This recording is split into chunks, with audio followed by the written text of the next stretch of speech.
The envelope sat on my desk like a coiled snake. White, pristine, corporate. My name, Michael Simmons, printed in that sterile font that made everything feel like a termination notice, even when it wasn't. I'd been expecting this for 3 weeks. Annual bonus day. The day that made the 60-hour weeks, the missed birthdays, the cold dinners reheated at midnight, all of it worth something tangible. I picked up the envelope, felt its weight. Too light. My stomach dropped before my brain could catch up. $47,500. I read it 3 times. Then I pulled up my employment contract on my laptop, scrolling to section 4.2, performance-based compensation. My bonus was guaranteed at 100% of base salary for hitting targets. I had hit 287% of my targets. I'd brought in the Mercer account, $18 million over 3 years. I'd personally salvaged the Donovan deal when their CEO wanted to walk. I'd built the entire West Coast pipeline from nothing. My bonus should have been $95,000. Minimum. I walked down the hall to HR. The fluorescent lights hummed overhead, that corporate frequency that made everything feel slightly unreal. Diane looked up from her desk, already grimacing. She knew why I was there. "Michael," she said, her voice careful, "I was hoping we could talk before you. What happened to my bonus?" She exhaled slowly, glancing toward the closed door of the VP's office. There were adjustments made this year across several departments. Adjustments. I placed the letter on her desk.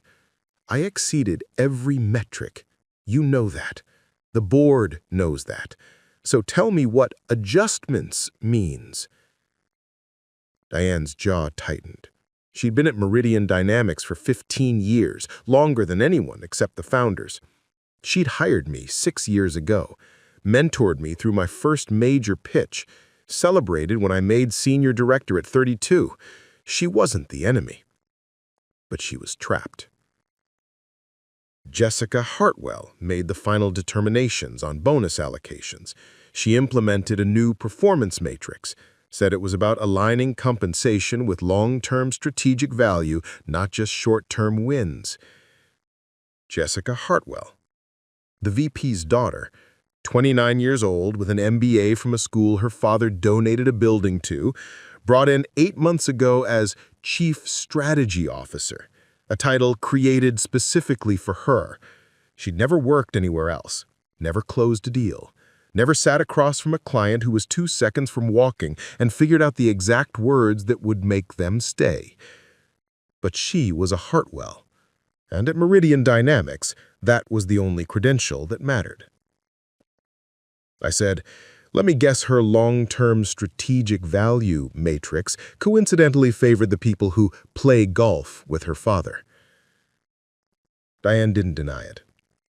She couldn't. I left HR and went back to my office, closing the door. The view from my window overlooked downtown, 43 floors up. I'd worked for this view, for this office with my name on the door, for the respect that came with being the guy who delivered when everyone else failed. My phone buzzed. A text from Marcus Chen, another senior director. "Did you get yours?" "This is bullshit." Then another from Priya Anand. 47.5K? After the year I had? I'm done. A third from David Torres. Emergency drinks tonight.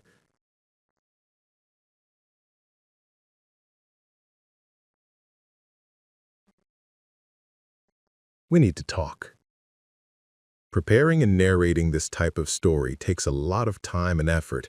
If you like the story, please like the video and subscribe to the channel.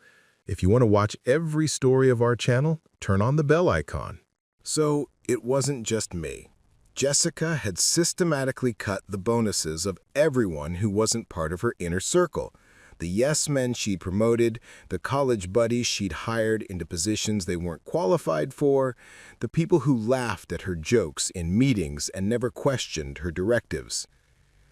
That night, 5 of us sat in a booth at Hannigan's, a bar 3 blocks from the office. The kind of place where deals used to get made over whiskey, back when Meridian was still hungry, still innovative, still the company I'd wanted to work for. "She's bleeding us," Marcus said, his second bourbon already half gone. "My team closed 42 contracts this quarter, 42, and she tells me my strategic alignment was insufficient."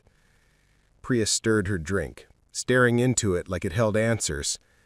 "I had 3 people quit last month because she reorganized my department without telling me, just sent an email announcing it. I found out the same time my team did." David leaned back, arms crossed. "Here's what kills me. We made this company. Before Jessica showed up, Meridian was growing 40% year over year. We were outpacing every competitor. Now, half our initiatives are stalled because she keeps changing direction. Clients are getting confused. Good people are leaving." I thought about my contract, the one I'd signed 6 years ago, the one with the non-compete clause that seemed aggressive at the time, but fair, protection for both sides. I couldn't work for a competitor for 3 years after leaving. But there was something else in that contract, something I'd negotiated personally, something Diane had fought to include. Section 8.4. If the company materially breaches the employment agreement, the non-compete clause becomes null and void. Material breach. Like, say, not paying the guaranteed bonus I was contractually owed.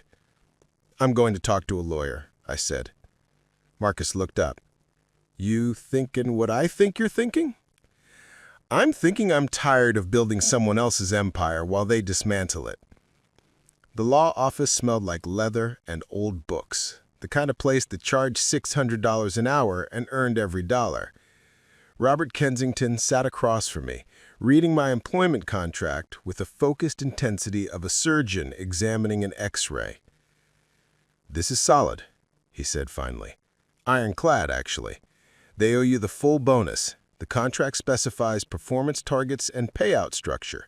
There's no discretionary language, no clauses about adjustments. If they don't pay, it's a material breach." "And the non-compete clause?" Robert smiled. It wasn't a friendly smile. It was the smile of a man who'd spent 30 years destroying corporations in court. "If they materially breach, your non-compete is unenforceable. You'd be free to work for anyone, including their direct competitors." I thought about that. About Titan Solutions, Meridian's biggest rival. About the 3 recruiters who'd contacted me in the past year, all from Titan, all offering packages that would have doubled my salary.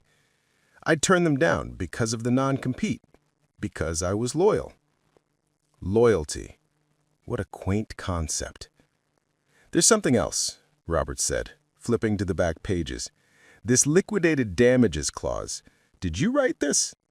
"Diane helped me negotiate it." "Why?" "Because it's brilliant. If Meridian attempts to enforce the non-compete after a material breach, they owe you damages equal to 3 times your annual compensation package, plus legal fees." He looked up. "That's roughly $285,000, plus whatever it costs to fight them. And if you can prove they breached intentionally or in bad faith, you could argue for additional damages." My mind raced.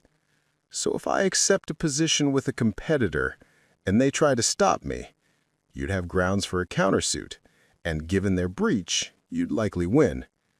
Robert closed the contract. "But here's what you need to understand, Michael. This won't be clean. The Hartwells have money. They have lawyers. They'll make this painful. I don't care about clean. I care about what's right." That weekend, I didn't leave my apartment. I sat at my kitchen table with 6 years of files, client lists, project notes, strategic plans, everything I'd built, every relationship I'd cultivated, every deal I'd structured. Meridian owned the client relationships legally, but clients don't work with companies. They work with people. They work with someone they trust, someone who understands their needs, someone who's proven they'll deliver. They worked with me. I made a list. 37 active clients. 19 I'd brought in personally. 22 I'd saved from cancellation at various points. 14 who'd specifically requested to work with me on their accounts. Then I opened my laptop and drafted an email to Sarah Chen, VP of Business Development at Titan Solutions. We'd met at conferences, exchanged pleasantries, maintained a cordial, professional relationship. She'd offered me a position twice. I'd declined twice. Sarah, I hope this email finds you well. I'm reaching out regarding the Senior Vice President role we discussed last year. If the position is still available, I'd like to schedule a conversation. I'm prepared to bring significant value to Titan, including expertise in sectors where you've expressed interest in expanding. Best regards, Michael Simmons. I hovered over the send button for 5 minutes. This was it, the line. Once I crossed it, there was no going back. I pressed send. Monday morning, I walked into Diane's office with my lawyer's letter. She read it silently, her face aging 5 years in 30 seconds. Michael, please, let me talk to Edward. Let me see if we can fix this. You've had 3 weeks to fix it. Jessica won't... She stopped herself. Jessica won't what? Care? Listen? Admit she's wrong? I leaned forward. Diane, I've given this company 6 years. I've sacrificed relationships, health, time I'll never get back. I've earned what I was promised. And if Meridian can't honor that, then I'll find someone who will. That afternoon, I got a response from Sarah Chen.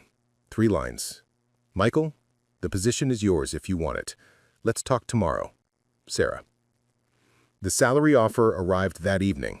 Base, $195,000. Bonus structure, 150% for hitting targets. Equity package, full benefits, and a signing bonus of $75,000. More than double what I made at Meridian, and no Jessica Hartwell in sight. I called Robert Kensington. They offered. What's my exposure? Send them the offer, accept it, start in 2 weeks, and wait for Meridian to make their move. They'll sue. Of course they'll sue. And when they do, we'll countersue. Discovery alone will be fascinating. I'd love to see their internal emails about bonus decisions. I'd especially love to see anything Jessica Hartwell wrote about adjustments. I thought about Jessica in her corner office, the one with the view she hadn't earned. I thought about every condescending meeting, every dismissed suggestion, every time she'd taken credit for someone else's work. Do it, I said. I sent my acceptance to Titan that night. Then I drafted my resignation letter to Meridian. 2 weeks' notice, professional, clean. No accusations, no bitterness, just a simple statement. I'm moving on. I'd deliver it in person. I wanted to see Edward Hartwell's face. Edward Hartwell's office occupied the entire north corner of the 45th floor. Floor-to-ceiling windows, mahogany desk that probably cost more than my car. Photos of Jessica at various stages of life, graduation, award ceremonies, charity galas. Not a single photo of the employees who actually built his company. He read my resignation letter twice, his jaw tightening with each word. 2 weeks, he said flatly. You're giving me 2 weeks. That's standard notice, Edward. It's in my contract. Your contract also includes a non-compete clause, which is void due to material breach. I placed Robert's letter on his desk. You didn't pay my full bonus. That's a direct violation of Section 4.2. My lawyer is very clear on this. Edward's face flushed. Your bonus was determined using Jessica's new performance matrix, which isn't in my contract. My contract specifies the formula. You changed it unilaterally. That's breach. You ungrateful. He caught himself, breathing hard. I gave you everything. This office, this position, opportunities most people would kill for. I earned everything, I said quietly. Every client, every deal, every win. I didn't ask for charity. I delivered results, and I expected to be compensated as agreed. You broke that agreement. Where are you going? I'm not required to tell you that. His eyes narrowed. If you're going to a competitor, we'll bury you in court. We'll make sure you never work in this industry again. Then you'll lose, I said, and it'll cost you a lot more than the $47,500 you stole from me. I walked out before he could respond. The email went out that afternoon, company-wide. Michael Simmons is leaving Meridian Dynamics. We wish him well in his future endeavors. Cold. Corporate. No mention of 6 years of service, no acknowledgement of contribution, just another name on a departure list. But my phone started ringing immediately. Clients, people I'd worked with for years. Michael, what's going on? Are you okay? Is this because of Jessica? I heard she's been making changes. Where are you going? Because if you're moving, we need to talk. I kept my answers vague, professional. I'm exploring new opportunities, but I'm committed to ensuring smooth transitions for all my projects. By the end of the day, 3 clients had called Edward directly. They wanted me on their accounts, regardless of where I worked. One, Patricia Mercer, CEO of Mercer Industries, was blunt. Michael brought us in. Michael kept us happy. If he's leaving, we need to reconsider our contract. That's when Jessica made her move. She called an emergency meeting with my entire client list, all 37 accounts, a video conference, hastily arranged, poorly executed. I wasn't invited, but Marcus sent me the recording. Jessica sat in her father's office trying to project authority she hadn't earned. I want to assure all of you that Meridian Dynamics remains committed to excellence. Michael Simmons made contributions, certainly, but this company is built on systems and processes, not individuals. Your accounts will be managed by our highly qualified team. Patricia Mercer unmuted herself. Which team? Michael has been our primary contact for 4 years. He knows our business inside and out. Who's replacing him? We're assigning Brad Morrison to your account. He's one of our rising stars. Brad Morrison. 26 years old, nice kid, smart enough, but he'd been at Meridian for 8 months. He'd never managed an account larger than $200,000.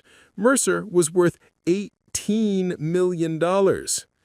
With all due respect, Patricia said, her voice ice, that's unacceptable. We'll be reviewing our options. 2 other CEOs echoed her concerns. The meeting fell apart in minutes. That evening, I got an email from Meridian's legal department. The subject line, Notice of Breach and Intent to Pursue Legal Action. They were suing me, claiming I was violating my non-compete, demanding I rescind my acceptance with Titan, threatening damages of $5 million for irreparable harm to Meridian's business relationships and competitive position. I forwarded it to Robert. His response came in seconds. Perfect. Now, we countersue. Discovery starts tomorrow. The countersuit was filed within 48 hours. We claimed material breach, demanded full bonus payment, and invoked the liquidated clause, 3 times my annual compensation, $285,000, plus legal fees. But Robert went further.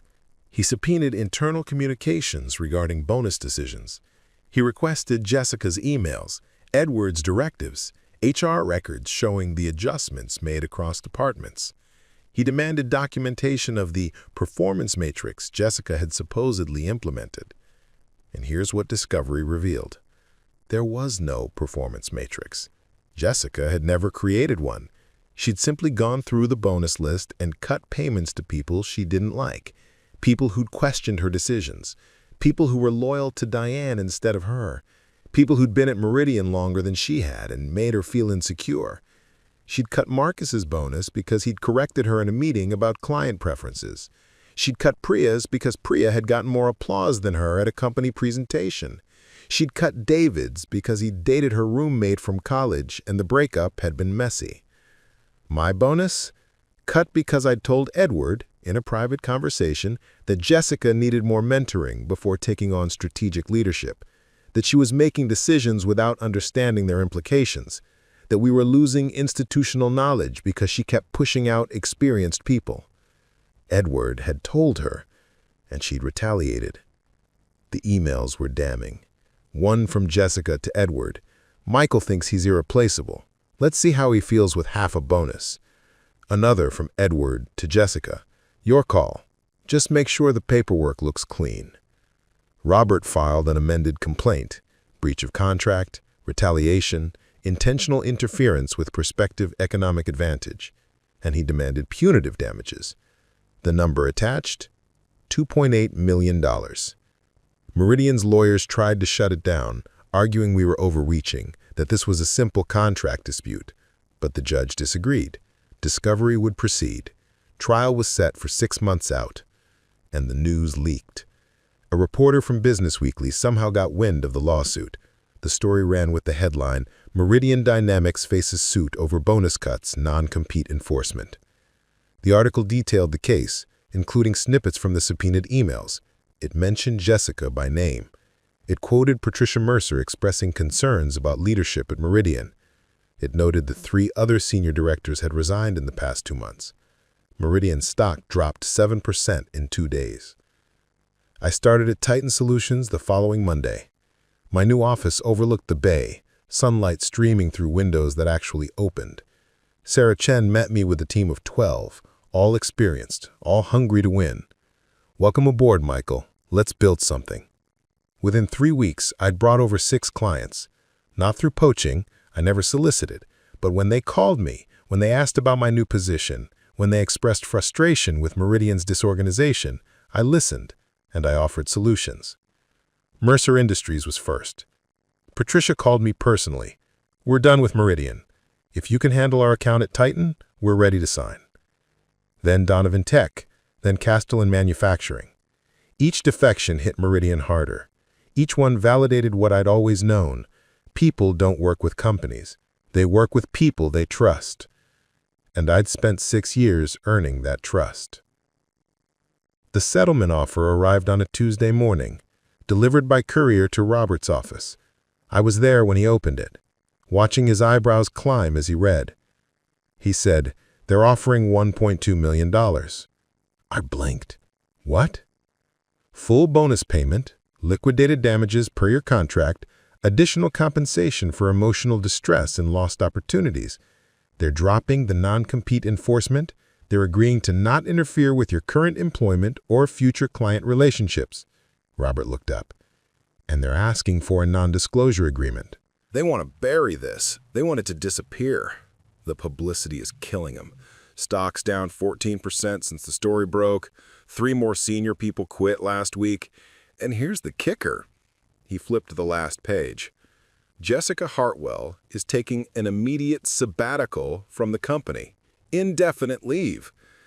Edward had thrown his daughter under the bus. To save the company, to stop the bleeding, he'd sacrificed her. Part of me felt something like satisfaction. But mostly, I just felt tired. "What do you want to do?" Robert asked. I thought about the past 2 months. The stress, the anger, the nights lying awake wondering if I'd made the right call, the risk I'd taken, the bridge I'd burned. But I also thought about my new office at Titan, about the clients who'd followed me because they valued the relationship we'd built, about Sarah Chen's leadership style, collaborative, respectful, merit-based, about waking up and actually wanting to go to work. "Counter at $1.8 million, I said. "No NDA. They can pay for what they did, but I'm not helping them hide it." Robert grinned. "Now we're talking." The negotiation took 4 days, back and forth. Their lawyers pushed hard for the NDA, but we wouldn't budge. Eventually, they caved. Final settlement, $1.65 million. no confidentiality clause, and a letter of recommendation from Edward Hartwell himself, acknowledging my contributions to Meridian's growth and success. The letter was hollow, corporate speak, but it went in my file, and it would make the next transition, whatever that looked like, easier. The check arrived 2 weeks later. I stared at it in Robert's office, this piece of paper that represented 6 years of work, months of stress, and a system finally acknowledging it had wronged me. You earned this, Michael. Every dollar. I paid Robert first. Then I did something I'd been planning since the day I resigned. I called Marcus, Priya, and David. Drinks tonight. My treat. We need to celebrate. We met at Hannigan's again, the same booth where we'd sat months earlier, angry and hurt and uncertain. Now the mood was different, lighter. They'd all moved on too. Marcus to a consulting firm, Priya to a startup, David to Titan, working under me in a newly created role. To Michael, Marcus said, raising his glass, for having the guts to do what we were all afraid to. To surviving the Hartwell empire, Priya added. We drank and we talked about the future instead of the past, about the projects we were excited for, the teams we were building, the work that mattered again. But I saved one more call for later that night. I dialed Diane from my apartment, looking out at the city lights. Michael, she said when she answered. Her voice sounded older, strained. I heard about the settlement. I'm glad it worked out. Are you okay, Diane? Silence. Then, I'm retiring. End of the month. Because of Jessica? Because I can't work for a company that treats people the way we treated you, the way we treated so many others. I spent 15 years building something good, Michael, and I watched it get dismantled in less than a year. I can't be part of that anymore. Diane, you fought for me. You hired me. You mentored. And I didn't fight hard enough when it mattered. I knew what Jessica was doing. I knew Edward was letting her, and I stayed quiet because I was afraid of losing my job, my pension, my security. She exhaled shakily. You weren't afraid, and you paid a price for that. But you also won. You got out. You built something new. I'm proud of you. We talked for another hour about her plans, travel, volunteering, spending time with grandkids she barely knew because work had consumed her life, about my plans, growing Titan's portfolio, maybe writing a book about corporate culture, definitely never working anywhere that valued politics over performance again. Before we hung up, she said one last thing. Change it, Michael. Whatever you build next, make it different. Make it better. Make it the kind of place people fight to protect, not escape from. I will, I said, and I meant it. The news cycle moved on eventually. Meridian Dynamics stabilized, though their growth slowed. Jessica never returned. Rumors said she'd moved to Europe, working for one of her father's friends. Edward remained CEO, but his reputation was damaged. The company that had once been an industry leader was now a cautionary tale. Titan Solutions, meanwhile, thrived. In my first year, I brought in $47 million in new contracts. Sarah promoted me to executive vice president. I built a team of 23 people, and I made sure every single one of them had an ironclad contract with clearly defined bonus structures, no ambiguity, no room for adjustments. One afternoon, a young guy named James from our recruitment team knocked on my door.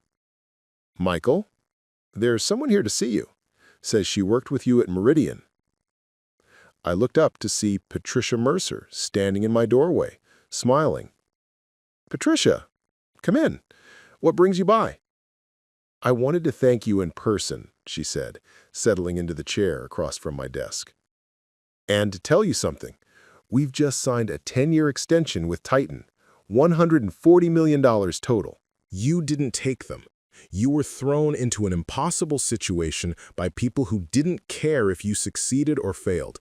That's not your fault. I leaned forward. But here's what I need to know.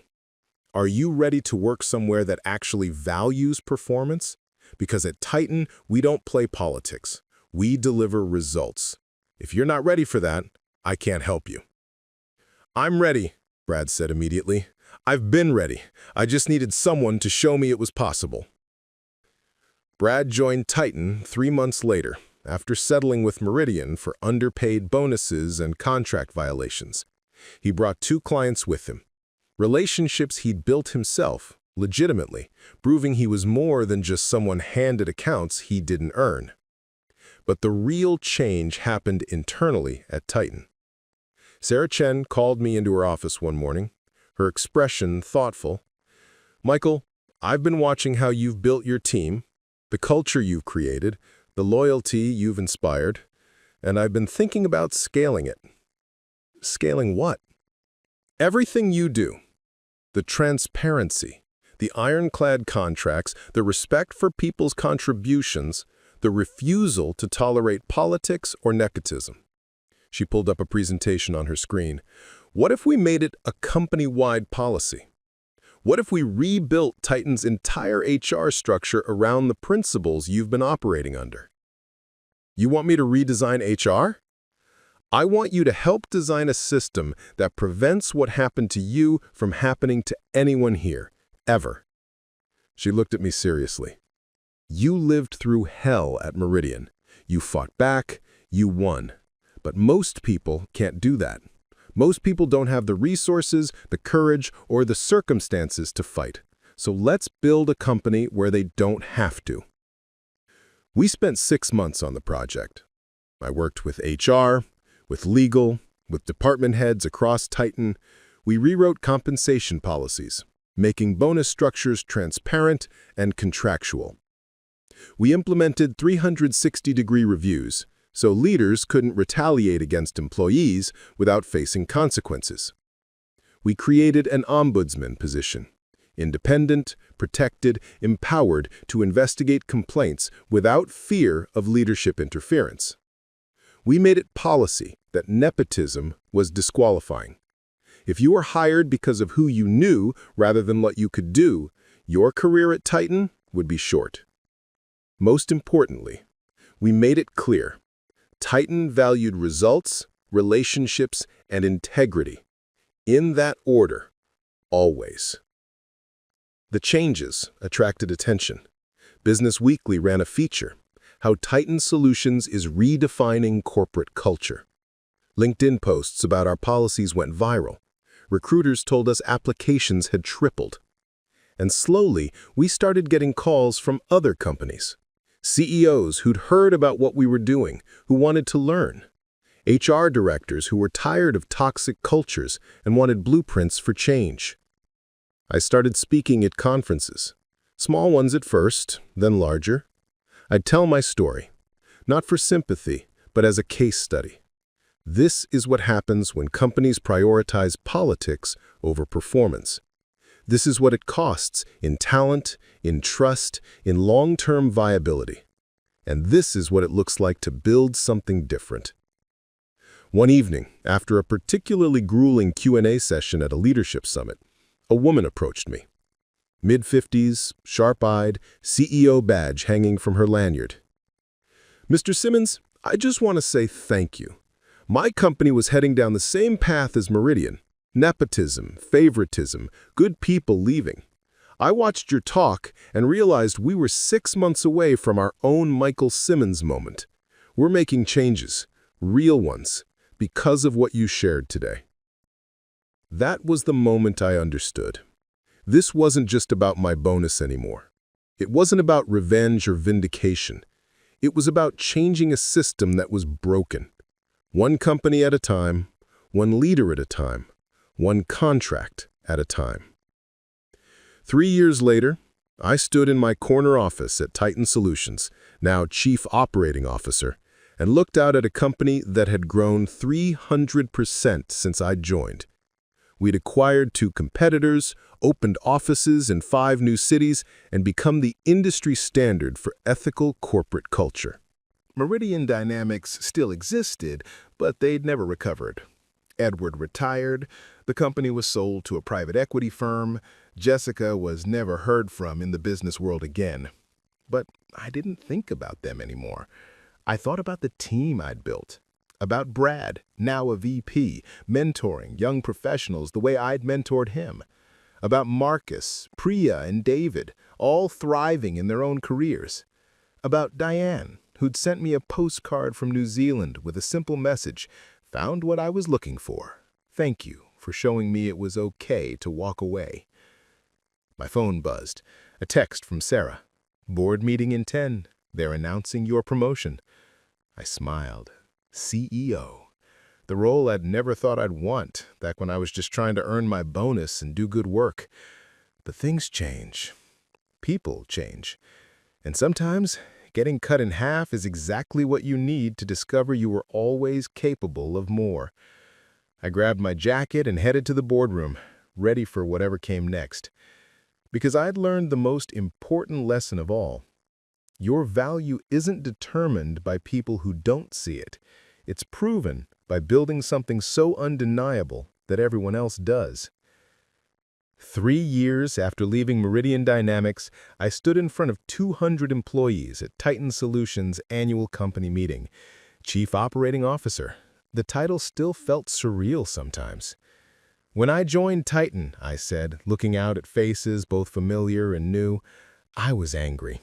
I'd been betrayed by a company I'd given 6 years of my life to. But Sarah Chen told me something that changed everything. I nodded toward Sarah sitting in the front row. She said, "Don't waste energy on revenge. Spend it building something so good that your old company becomes irrelevant." The room was silent, attentive. Today, I want to talk about what we've built. Not just revenue, though we've grown 140% in 3 years. Not just market share, though we're now the industry leader in 12 sectors. I want to talk about culture. I clicked to the next slide. It showed employee retention rates. Titan, 94%. Industry average, 67%. We don't lose good people. You know why? Because we keep our promises. Every contract is honored, every bonus is earned and paid, every promotion is based on merit, not politics. We've proven something important. Treating people with respect isn't just ethical, it's profitable. The applause was genuine, not the polite corporate clapping I remembered from Meridian. After the meeting, a young analyst named Jennifer approached me. "Mr. Simmons, I almost accepted a job at Meridian last year, but I heard your story and came here instead. Best decision of my career." "What made you choose Titan?" I asked. "Because you fought back. Because you showed that standing up for yourself doesn't end your career. It can start a better one." That mattered to me. That afternoon, Sarah and I sat in her office reviewing quarterly results. Titan had just closed the largest deal in company history, a $200 million contract with a tech consortium, the same consortium that had dropped Meridian 6 months earlier, citing leadership instability and poor client relations. They specifically asked for you, told me they'd heard you're the kind of person who builds partnerships that last. "Relationships matter," I said simply. "They do, which is why the board wants to talk to you." She pulled out a folder. "Michael, we're restructuring. I'm moving to executive chair to focus on strategic growth. The board wants you as CEO." I stared at her. "CEO? You've earned it. You've built the best team in the industry. You've created systems that work. You've proven that doing the right thing and running a successful company aren't mutually exclusive." She smiled. "Plus, you've got something most leaders lack. You remember what it's like to be powerless. That makes you better at wielding power responsibly." The announcement went out the following week. The response was overwhelming. Congratulatory messages from clients, competitors, even former Meridian colleagues who'd found their way to better companies. But the message that meant the most came from an unexpected source. Edward Hartwell's email was brief. "Michael, congratulations on your appointment. You deserved better from Meridian. I should have been stronger. I let my daughter make decisions that damaged good people and destroyed what we'd built. You were right about everything. I'm sorry I couldn't see it then." Edward. I read it 3 times. Part of me wanted to feel vindicated, triumphant. But mostly I just felt sad. Sad for the company that could have been great if it had valued its people. Sad for Edward, who'd sacrificed his integrity for family loyalty and lost both. I didn't respond. Some bridges don't need rebuilding. That evening, I met Brad, Marcus, Priya, and David at Hannigan's, our tradition now, quarterly gatherings to celebrate wins and remember where we'd come from. To Michael, Marcus raised his glass, our fearless leader. To all of us, I corrected. We built this together. You took risks too. You walked away from security. You bet on something better. You showed us it was possible. That's leadership, Priya said. Later, walking to my car, I called Diane. She'd been traveling, 6 continents in 3 years, finally living the life she'd deferred for decades. "CEO," she said warmly, "I knew you would be eventually. You have something rare, Michael, the ability to lead without losing your humanity. I taught you that. You showed me what good mentorship looks like. I try to do that for my team now." Then I did something right. Her voice softened. "I have one piece of advice. Don't become what you fought against. Power changes people. Stay angry at injustice, but don't let it make you cruel." "I won't," I promised. My first act as CEO was implementing a company-wide policy. Any employee who felt their compensation was unfair could request a third-party audit. If the audit found discrepancies, they'd be paid immediately with interest, and their manager would face review. We called it the Fair Pay Protection. Internally, people called it the Michael Simmons Rule. 6 months into my tenure, I received a letter from a Stanford business professor. She'd written a case study about Meridian's collapse and Titan's rise, using it to teach MBA students about corporate culture, leadership accountability, and the long-term costs of short-term exploitation. The case study ended with a question: what responsibility do leaders have to employees beyond legal obligations? Can companies thrive by prioritizing people over profit? Or does competition ultimately force compromise? I knew the answer. I was living it. Companies don't compete. People do. And people work hardest, care most, and stay longest when they're treated with dignity. Meridian learned that lesson too late.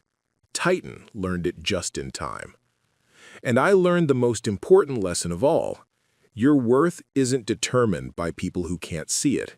It's proven by building something so undeniable that everyone else does.